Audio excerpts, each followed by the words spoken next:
Que legal, né? Fazer a rede assim. E quando a gente estava arrumando essa estrutura aí, a gente pensou, poxa, ainda bem que o apóstolo não vai estar aí hoje. Ele disse que está em São Paulo, mas graças a Deus pela vida do nosso apóstolo. Dá um aplauso a Deus pela vida do apóstolo, gente, está lá atrás. Amém. Graças a Deus. E a gente resolveu deixar você sentado porque você é jovem, amém? Amém, gente. Ninguém é obrigado a ficar no chão. Se você tiver dor na coluna, se sentir incomodado, você pode ocupar alguma das cadeiras, tá? Fica à vontade. Isso aqui é para deixar você mais perto, para a gente poder estar no meio de vocês, amém? Então quem quiser, toma aí o seu lugar. Toma o seu lugar ao chão.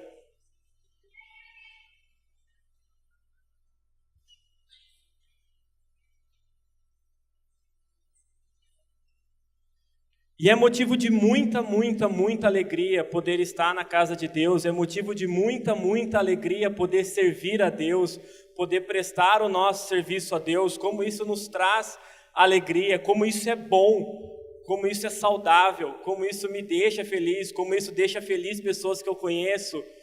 Isso é edificante. Só que esse ano é a primeira oportunidade que eu estou tendo de trazer uma palavra, de ser usado por Deus, de poder ministrar algo para vocês, de poder ministrar algo na rede de jovens. E quando eu estava orando, preparando essa palavra, eu me lembrei que tudo que está no começo, ele determina algo que é futuro. Toda semeadura agora ela vai determinar uma colheita no futuro. E nós estamos no início de 2018. Então, nós estamos no início dessa semeadura. Né? Em 2018, você vai colher muito que você semeou em 2017. Só que em 2018 é um novo tempo para você semear. Um novo tempo para você buscar aquilo que você quer, de você fazer coisas que você busca. Nós consagramos as nossas metas. E todo começo, toda a semeadura, ela vai determinar, ela vai demonstrar como é que vai ser a sua colheita lá na frente. Se um feto, quando ele está sendo gerado, se ele tem algum problema, se há algo de errado, algo que não é normal nele, ele vai sofrer problemas no futuro, ele vai ter aquele problema, vai ter que arcar com isso, de repente, pelo resto da sua vida. E como que você quer que o ano de 2018 seja na sua vida? Se você quer melhorar em algumas áreas, você não pode repetir o que você fez em 2017. Você tem que melhorar. Nós não podemos piorar. E quando eu estava orando a Deus, clamando, tendo um tempo de oração, e quando a gente fala de juventude, eu sou jovem ainda, falo com propriedade, ainda que eu tenha 30 e pouquinhos ainda. Mas quando a gente fala de juventude, é algo muito difícil, porque eu me lembro de como eu era constante naquilo que eu escolhia fazer. Porque o jovem é assim. Se ele escolhe estar na igreja, ele vai ser o melhor crente que ele puder ser. Mas também se ele se desviar, misericórdia. Misericórdia. Para você resgatar um jovem desviado, às vezes é muito difícil, porque o jovem é muito intenso nas coisas que ele escolhe fazer. Muito intenso. E eu estava tendo uma conversa com a minha esposa, Marília, das poucas vezes que eu falo nas conversas que eu tenho com ela, eu estava falando, como a gente está ficando velho, como eu estou ficando velho. Por quê? Porque antigamente, eu lembro que quando eu morava com os meus pais, eu não gostava de forma alguma de ficar em casa sem fazer nada. Eu não gostava, eu tinha que arrumar alguma coisa. E isso teve muita, ainda quando a minha vida aqui na igreja, eu lembro que a gente sempre fazia alguma coisa. Eu lembro que o Abdala, que eu andava bastante com ele, se não tinha nada para fazer, a gente saía, tomar o refrigerante em algum lugar, ficava até 2, 3 horas da manhã. Agora hoje, eu não vejo a hora de chegar em casa. Eu falo, não, eu preciso ir para casa, eu estou cansado. meus joelhos doem, né? Eu preciso voltar. Por quê? Porque jovem, quando você é jovem, você é intenso em tudo. E vendo isso, falando, poxa, como que a gente faz, jovem, para permanecer na palavra de Deus, permanecer firme, fazer somente aquilo que agrada a Deus? E o tema da minha ministração hoje é andando com Deus em um mundo ímpio. Porque lá no Salmo 119, 9, Salmo 119, que é uma Bíblia à parte dentro da Bíblia, porque ele é muito grande, tem um salmo, um versículo que ele começa com uma pergunta, que diz assim: como pode um jovem manter pura a sua conduta? Aí eu pergunto para você mesmo, né, no mundo de hoje, como pode um jovem, alguém tão intenso, tão cheio de vida igual a você, cheio de relacionamentos, cheio de amizade, cheio de vigor para fazer as coisas que você gosta, como você pode manter pura a sua conduta? Como que eu, como que você, como que nós podemos manter pura a nossa conduta? Aí o próprio Salmo lhe responde, repita comigo: vivendo de acordo com a sua palavra. Essa palavra com P maiúsculo, porque se trata da palavra de Deus. Você falou assim: então tá fácil, eu tenho que viver de acordo com a palavra de Deus para que eu possa ter a minha conduta pura. Só que na questão prática, quando a gente vai executar isso, quando a gente vai executar aquilo que está na palavra, a gente vê que isso é muito difícil. Como que posso, eu, jovem, vivo, cheio de amigos, cheio de coisa para fazer, com muita vontade, como posso eu manter pura a minha conduta? Já que a própria Bíblia fala que esse mundo jaz no maligno. Como posso eu manter pura a minha conduta então? O que a gente deve fazer? E você pode dizer assim: poxa, o salmista escreveu isso em tempos antigos que não tinha nada do que tem hoje.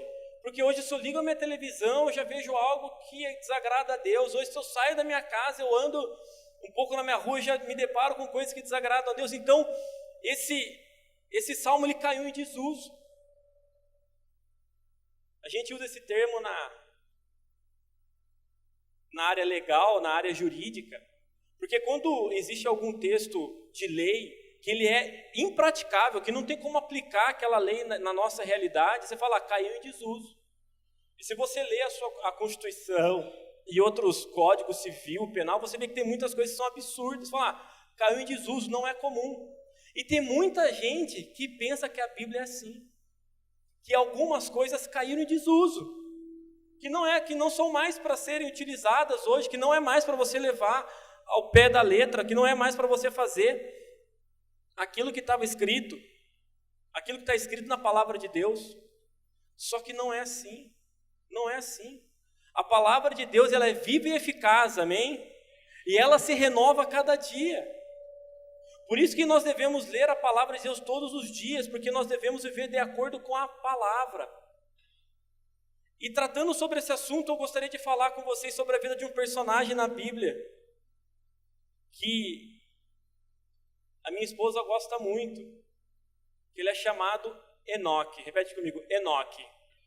Enoque. Abra a sua Bíblia lá em Hebreus 11.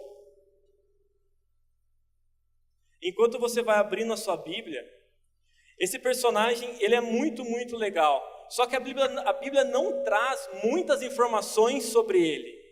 A gente tem muito pouco, a gente tem muita pouca informação sobre Enoque.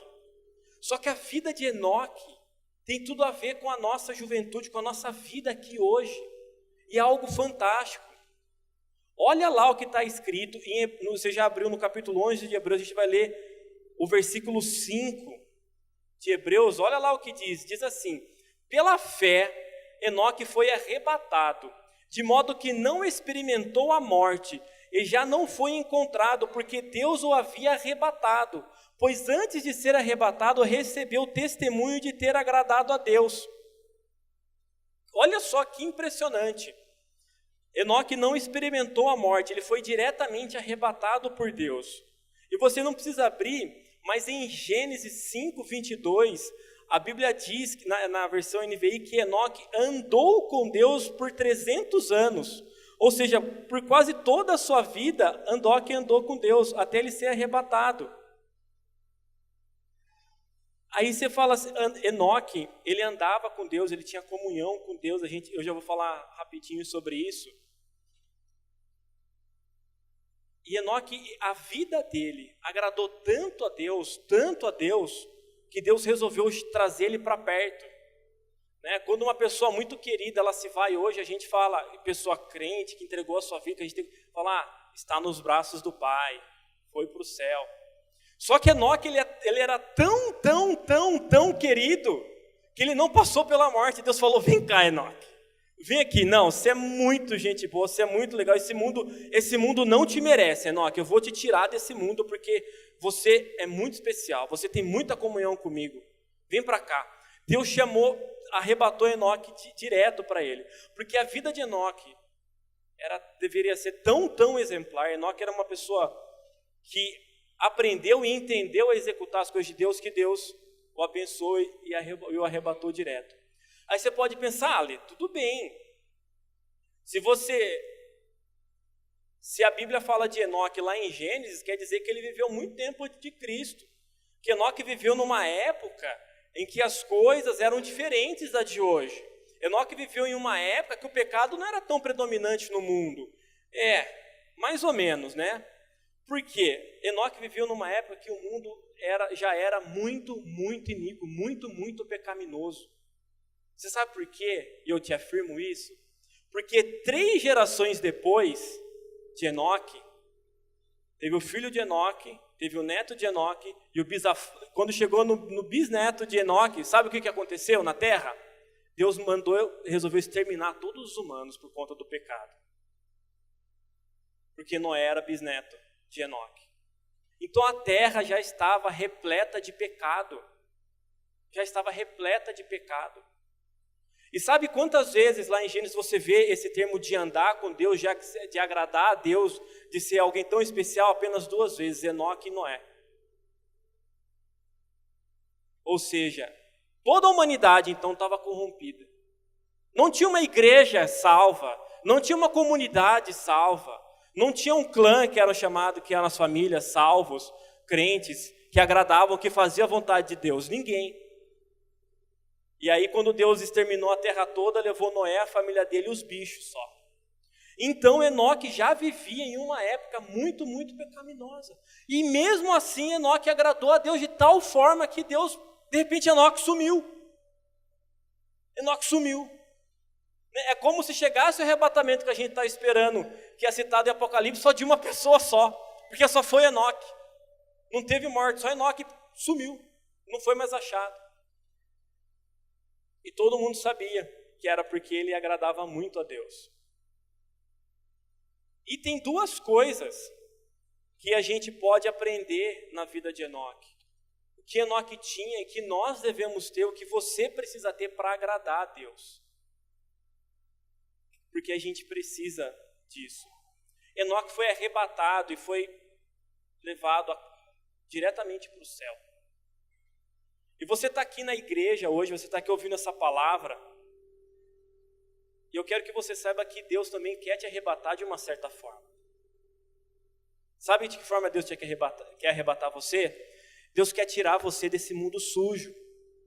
Deus quer tirar você do pecado. Deus quer tirar você do lamaçal. Deus quer tirar você daquilo que desagrada a Deus. Se você for nos lugares que eu ia, onde eu ia, quando não era crente, você não vai mais me achar lá. Você não vai achar o Andrezinho lá no São Fernando, andando com a motinha barulhenta. Então, para o mundo, para aqueles pecados, para as pessoas mundanas, vai perguntar, cadê o Andrezinho da moto aqui? Eu falo, não sei, eu não vejo ele há uns 20 anos, acho que morreu, ele sumiu daqui. E é isso que Deus quer fazer com você, que você morra para esse mundo, que você morra para o pecado. Deus quer tirar você disso, Deus quer arrebatar você do pecado. Hoje Deus não precisa mais levar a gente direto para o céu, para que a gente possa viver uma vida abundante para que a gente possa viver as maravilhas de Deus na nossa vida. Você pode ver isso aqui, mas Deus quer tirar você do mundo pecaminoso. Tudo bem, eu quero viver isso, eu quero fazer isso, só que a gente está nessa terra, a gente precisa conviver, né? A gente, com outras pessoas, com aqueles que não professam a mesma fé que a gente. Então, como que eu posso ser arrebatado se eu ainda preciso fazer esse tipo de coisa? Você precisa ter as marcas de Cristo. Então, a primeira coisa que tem que ser característica na sua vida, assim como era na vida de Enoque, é a fé em Cristo. Fala fé em Deus. Amém. Lá no versículo que a gente leu em Hebreus 11, diz assim: pela fé, Enoque foi arrebatado de forma que não experimentou a morte. Repita comigo, pela fé. Pela fé, Enoque foi arrebatado. Por quê? Porque Enoque tinha fé. Aí você pode ter certeza que a fé que Enoque tinha era uma fé inabalável em Deus.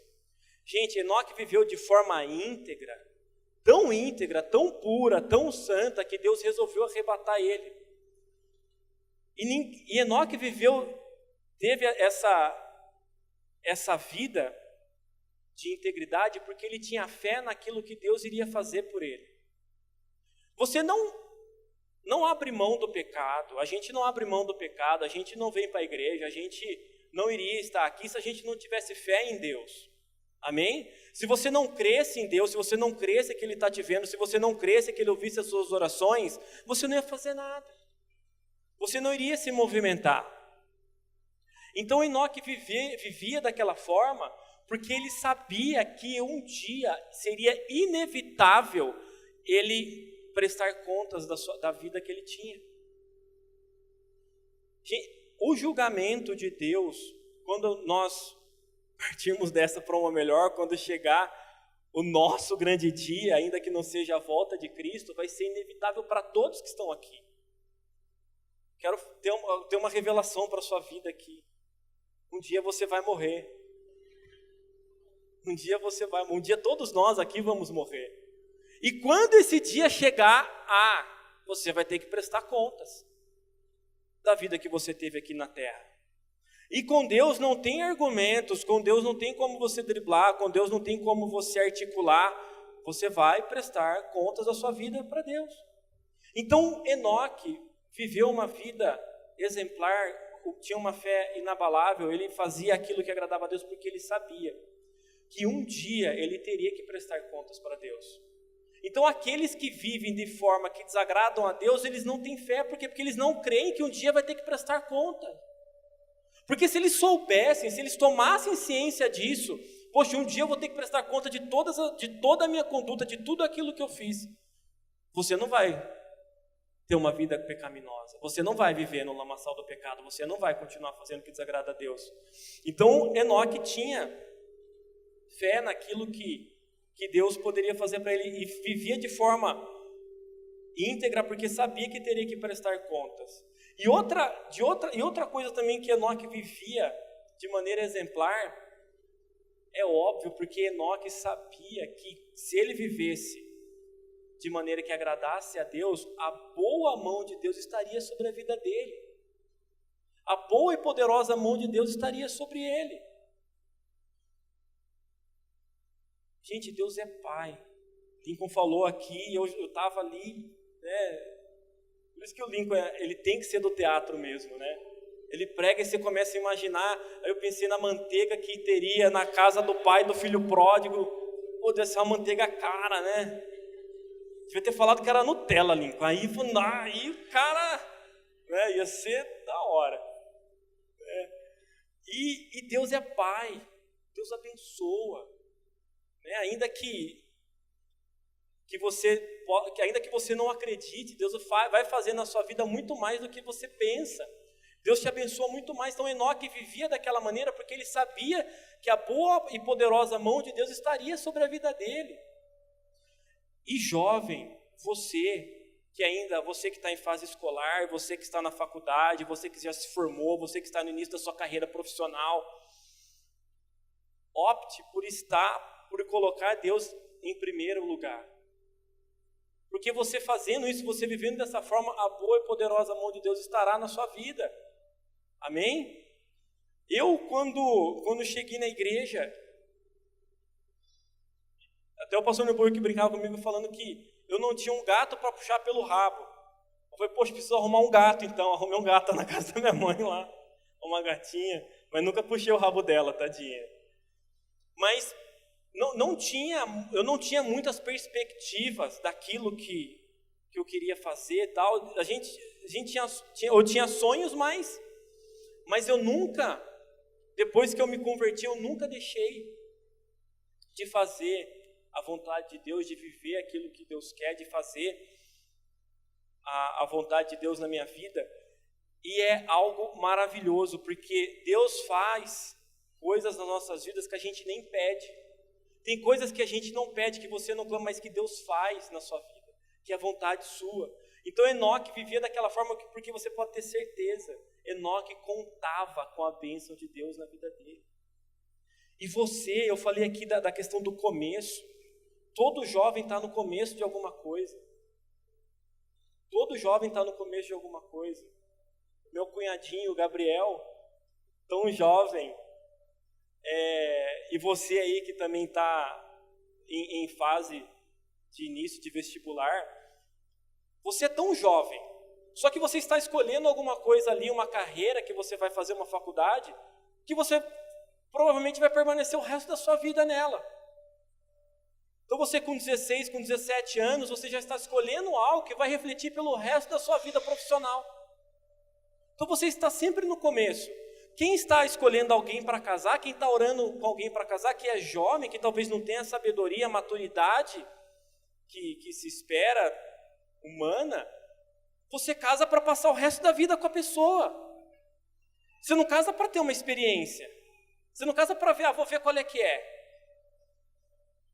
Vou casar só para... Vou sentir. Eu vou ver. Se não gostar, é assim que o mundo pensa. Mas você não pode pensar assim. E você é jovem. Qual é o grande argumento que você vê de pessoas se separando? Eu era muito novo. Eu casei no calor da paixão. Eu casei porque eu a mais agora ele ficou gordo, velho e barrigudo. Eu não quero ele. Eu não tinha maturidade suficiente. Não se trata apenas de uma questão de maturidade ou não, mas se trata de uma questão de ter a bondosa mão de Deus na sua vida. Porque todas as escolhas que você fizer, se você tiver a bênção de Deus, não vai ser errado. Não vai ser errado. Então, quando a gente escolhe viver uma vida de fé em Deus, sendo jovem, é a gente declarando para Deus: Deus, a minha vida está nas tuas mãos. A minha vida está nas tuas mãos. Faz o que o Senhor quiser. Eu quero estar debaixo da tua bênção. E se a sua semeadura for correta, a sua colheita será maravilhosa. Amém? A outra característica que a gente encontra aí na vida de Enoque, repita comigo: oração. Aí você pode pensar um pouco e falar: poxa, mas o texto que você leu falou nada de oração. Eu não vi nenhum texto na Bíblia falando que Enoque ajoelhou, orou, agradeceu a Deus. E você tem razão. A Bíblia não fala que Enoque ajoelhou, orou a Deus. Não tem nenhum versículo assim. Porém, lá no texto de Gênesis 5:22, na versão transformadora da Bíblia, diz que Enoque, repita comigo, Enoque andou em comunhão com Deus. Nessa versão da Bíblia, diz que Enoque andou em comunhão com Deus por mais de 300 anos.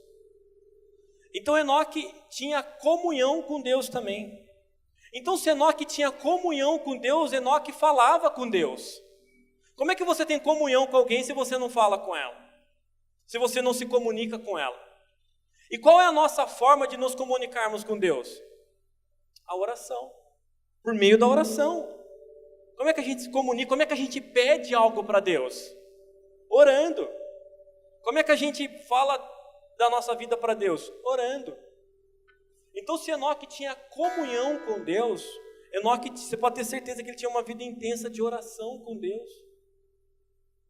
Porque como que você pode ter comunhão, você pode andar em comunhão com alguém e não falar? A mesma coisa eu falo assim, poxa, eu conheço o André há 15 anos, eu nunca falei com ele. Eu não posso falar que eu andei em comunhão, você pode falar que eu conheço. Que às vezes é o que pessoas no mundo falam, as pessoas, elas sabem quem é Deus, elas sabem quem é Jesus, mas não tem uma vida de comunhão. Elas até sabem quem é, mas não tem comunhão com o Pai, não tem comunhão com Deus. E no verso 22 diz isso, falando que Enoque andou em comunhão com Deus, e no verso 24 de Gênesis 5 diz que andando em comunhão com Deus até que um dia desapareceu, porque Deus levou para junto de si, isso lá em Gênesis 5, 24. Então se Enoque vivia em comunhão é porque certamente ele tinha uma vida intensa de oração. Enoque vivia já aquilo que está escrito lá em 1 Tessalonicenses, que é orem continuamente. Orem continuamente. Enoque orava continuamente. Então, para a gente ter uma vida de comunhão com Deus, a gente precisa ter uma vida de oração. Aí você fala assim, tá bom, Lê, como é que eu vou orar continuamente? Como é que eu posso ter essa vida de oração? É sempre importante que você tenha o seu momento com Deus. Eu e a Mari, nós temos os nossos momentos com Deus. Quando eu sei que ela está no quarto com a porta fechada, eu não entro. Ainda que a minha toalha do banho esteja lá, ainda que... Se eu deixei qualquer coisa no quarto, se o meu celular ficou lá, eu não interrompo, eu não abro, eu não bato na porta, eu não atrapalho ela de forma alguma, porque ela está no momento de oração com ela. Ela está fazendo o que está lá em Mateus 6,6, abre sua Bíblia lá, que é a orientação que tem. Abre lá, em Mateus 6, versículo 6.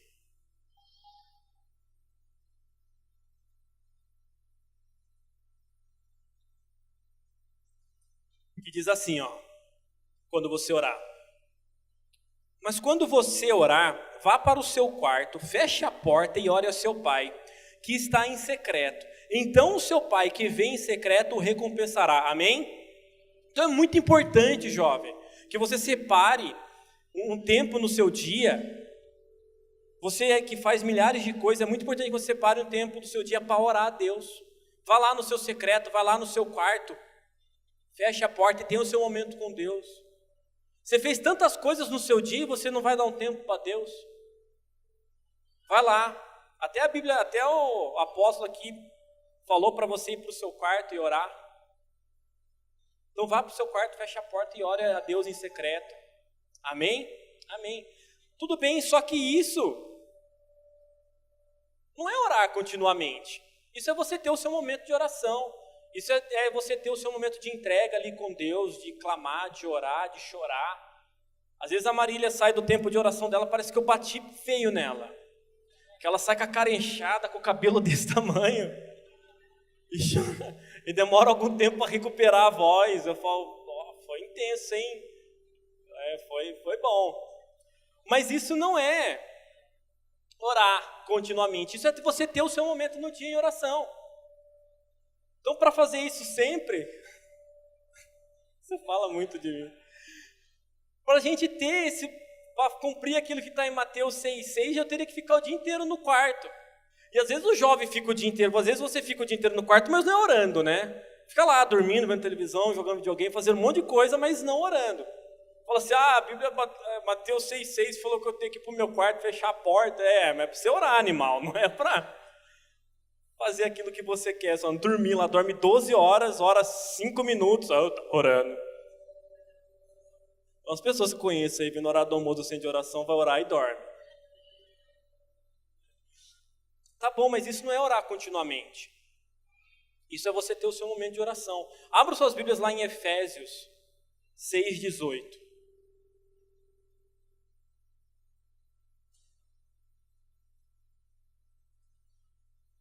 Em Efésios 6,18, está escrito assim: orem no Espírito em todas as ocasiões, com toda oração e súplica, tendo isso em mente, estejam atentos e perseverem na oração por todos os santos. Repita comigo, perseverem na oração. Repita comigo, orem no Espírito em todas as ocasiões. Ore no Espírito em todas as ocasiões.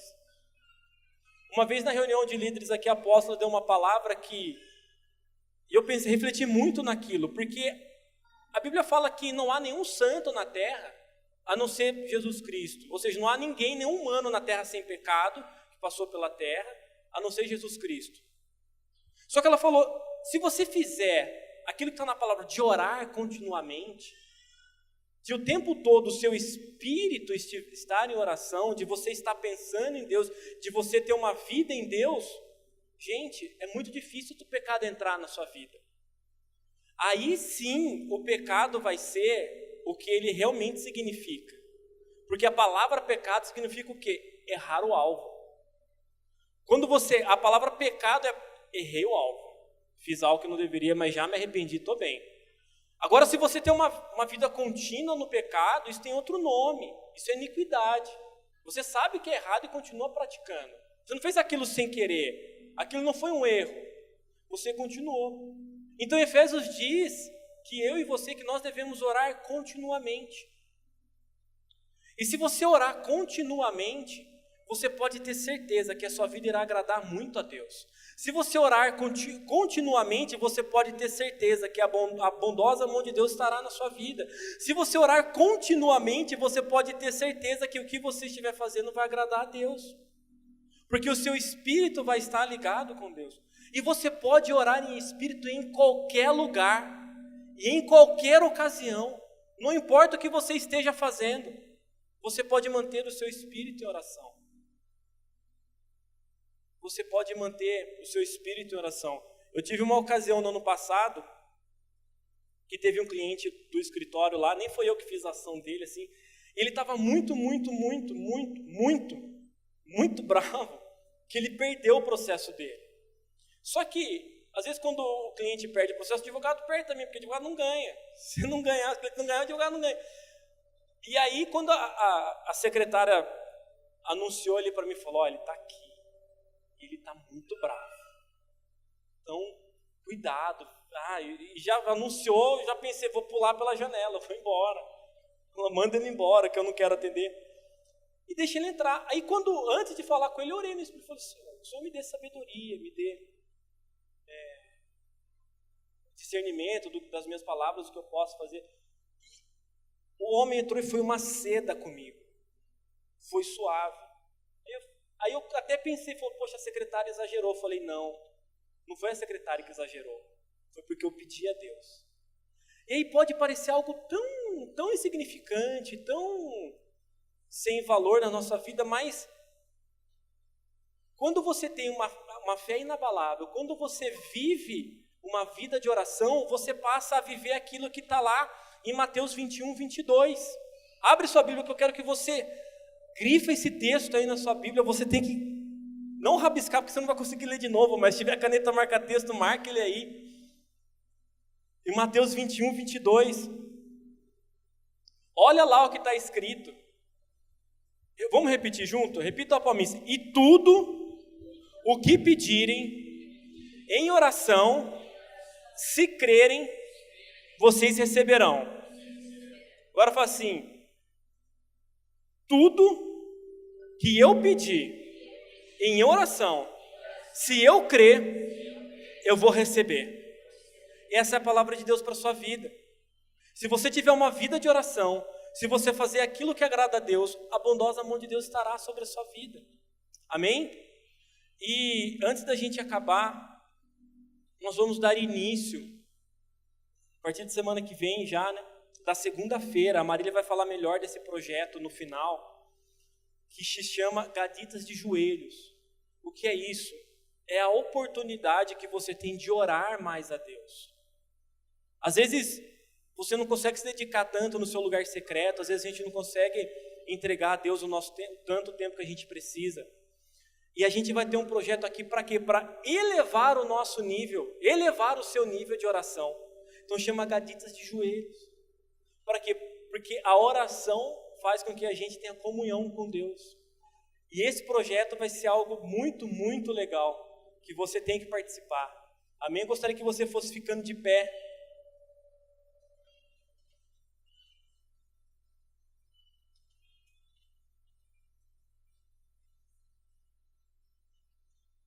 E antes da gente adorar a Deus, que nós vamos adorar a Deus mais uma vez, feche seus olhos aí. Feche seus olhos e comece a orar a Deus. Ora a Deus e peça perdão. Se você sabe que tem algo na sua vida, se você sabe que tem feito alguma coisa que desagrada a Deus, se você sabe que há algo que você precisa deixar, se você sabe que tem feito aquilo que desagrada a Deus, começa a colocar isso diante de Deus agora. Começa a colocar isso na presença do Pai. Porque não é possível Deus tirar você do mundo. Não é possível que você seja de certa forma arrebatado do pecado do mundo se você ainda estiver preso no pecado, se você ainda estiver preso naquilo que desagrada a Deus. Então, se você sabe de alguma coisa na sua vida que esteja desagradando a Deus, coloque isso agora diante de Deus. Declare para Deus que você quer ter uma fé inabalável. Declare para Deus que você quer viver uma vida segundo a vontade dEle. E mais do que declarar agora, que daqui para frente você tenha uma fé inabalável. Porque você vai dizer se você tem fé em Deus com as suas atitudes, com a sua vida, com a forma que você vive. E agora já se comprometa em orar mais, em ter mais comunhão com Deus. Porque não é possível você dizer que tem comunhão com Deus se nem orar você ora. Ou qual é o nível de comunhão que você tem com Deus? Na Bíblia diz que Enoque caminhou com Deus por quase toda a vida dele, por cerca de 300 anos. E todos os dias Enoque andava em comunhão com Deus.